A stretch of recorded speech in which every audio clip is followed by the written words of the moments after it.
मैं आपको ईश्वरीय नशे की बहुत सारी बातें हैं, पर एक बात सुनाता हूँ जिसका मैंने बहुत उपयोग किया था शुरू के दिनों में। 69-70 में साकार मुरलियों की बातें थी वो।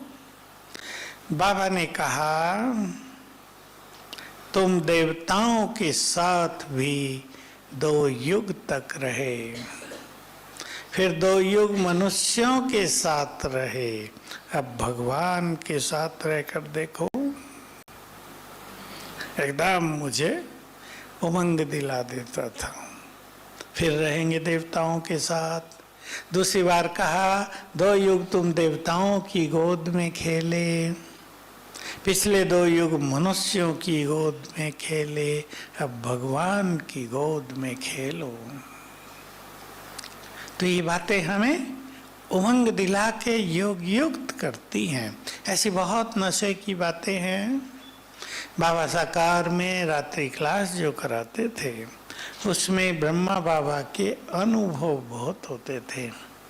अंतिम दिनों में 1-2 साल में 67-68 ब्रह्मा बाबा का नशा, क्या शब्द उसको दें, आसमान छुए रहता था। तो एक दिन बाबा ने कहा, बच्चे नशे में आ जाओ, भगवान तुम्हारी मुट्ठी में आ गया है। बहुत जबरदस्त बात है। उन दिनों ये पांडव भवन बहुत छोटा सा था, फर्श भी नहीं था, नीचे मिट्टी होती थी, शांति स्तंभ नहीं, ट्रेनिंग सेक्शन का ऊपर हिस्सा नहीं, इंद्रप्रस्थ नहीं, विशाल भवन नहीं, अब का किचन नहीं, अब से आधा भी नहीं था। बाबा को एकांत बहुत मिलता था। झोंपड़ी और ये बगीचा बहुत सुंदर थे, यहाँ तक था, यहाँ तक ये झोंपड़ी थी। अंगूरों की बेलें एकदम ढके रहती थी, जैसे छत पड़ी हो, उसमें बाबा की झोंपड़ी, ये नहीं खजूर के पत्तों की, उसमें बाबा बहुत एकांत में रहते थे। एक सांप का जोड़ा भी रहता था काला, इसी बगीचे में। बाबा उसको मारने ही नहीं देते थे। आखिर बाबा के जाने के बाद एक को मार दिया, बाहर डाला, 10 फुट का था वो। उसकी जो मादा थी वो भी एक ट्रक के नीचे, हमारे ट्रक के नीचे, पहिए के नीचे आके मर गई। लेकिन बाबा नहीं मारने देता था। बाबा तो ये कहता था, ये भी बच्चे हैं मेरे। भगवान के लिए तो सब, ब्रह्मा के लिए भी सभी बच्चे हैं ना। तो बाबा को बहुत नशा रहता था। स्वमान और नशा दूसरा पिलर। स्वमान हमारे संकल्पों के लेवल को बहुत ऊंचा उठा देता है। स्वमान से ही विचार महान बनते हैं और बहुत सारे फायदे हैं। कुछ फायदों को आप अपने घरों में यूज कर सकते हैं। 2 बातें सुना देता हूँ, ध्यान से सुन लेंगे, यूज करेंगे।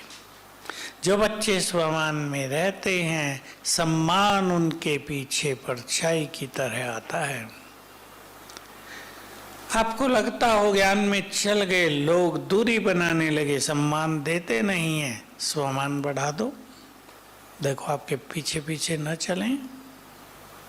दूसरा, जो स्वमान में रहते हैं उनका अभिमान धीरे धीरे खत्म होता जाता है। बहुत बड़ी उपलब्धि है अभिमान को नष्ट करना। करेंगे या नहीं? दोनों के लिए तो अनेक ब्राह्मणों का जीवन बीत गया, दोनों ही नहीं गए। हमें कोई सम्मान नहीं देता, हमें कोई पूछता ही नहीं। स्वमान में रहो, सम्मान पीछे पीछे। बाबा ने बहुत गहरी गहरी बातें स्वमान के लिए कही हैं। एक बहुत गहरी बात, जो स्वमान में रहते हैं उनका जिम्मेदार बाप है, और शब्द ये थे, जो स्वमान की सीट पर रहते हैं उनका जिम्मेदार बाप है, और जो अपसेट रहते हैं उनके जिम्मेदार वो आप हैं। अब हम जिम्मेदारी संभालेंगे या भगवान को देंगे? तो किसकी लेगा वो जिम्मेदारी? जो बोलो, जो पीछे वालों ने सुना या सुन के ऊपर से जा रहा है?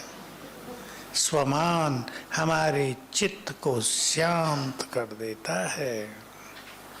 स्वमान के लिए एक और अच्छी बात ध्यान दें, जो बच्चे स्वमान में रहते हैं, ज्ञान सूर्य की किरणें उनके लिए छत्र छाया है। देखो ऐसे अभ्यास कर लेंगे, मेरे साथ साथ करना।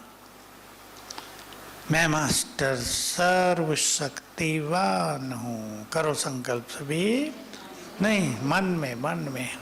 मैं मास्टर सर्वशक्तिवान हूँ, शिव शक्ति हूँ। सर्वशक्तिवान की किरणें ऊपर से मुझ पर आकर मेरे सिर के ऊपर छत्र छाया बना रही हैं।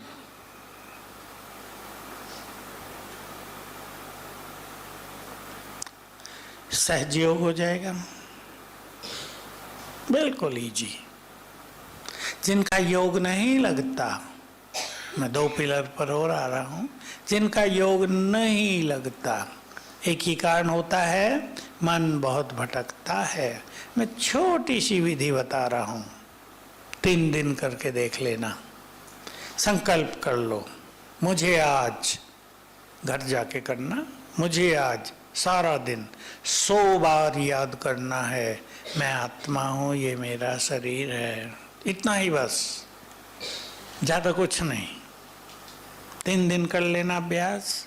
बोर हो जाएं तो दूसरे दिन ले लेना कोई स्वमान, उसको 100 बार याद कर लेना सारे दिन में। प्लानिंग इस तरह करेंगे, हर घंटे में 8-10 बार करेंगे।